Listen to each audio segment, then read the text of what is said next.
ব্রাহ্মণবাড়িয়া জেলা বাঞ্ছারামপুর পৌরসভা উন্নয়নের পথে এখন এক গুরুত্বপূর্ণ কাজ চলছে, আর তা হল শহরের পানি ও ময়লা নিষ্কাশনের জন্য নতুন ড্রেন নির্মাণ। এই কাজটি যেমন প্রয়োজনীয় তেমন মানুষের জীবনের সাথে গভীরভাবে জড়িত। আমরা সবাই জানি একটু উন্নয়নের জন্য কিছুটা ভোগান্তি সহ্য করতে হবে।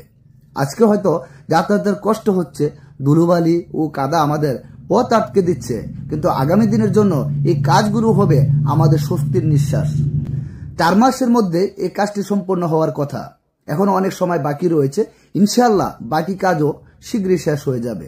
আমরা চাই এই কাজগুলো যেন আরো সুন্দরভাবে এবং দ্রুত সম্পন্ন হয়, যাতে বাঞ্ছারামপুর পৌর এলাকা হয়ে ওঠে একটি পরিচ্ছন্ন, প্রাণবন্ত, চলাচলের যোগ্য একটি নগর।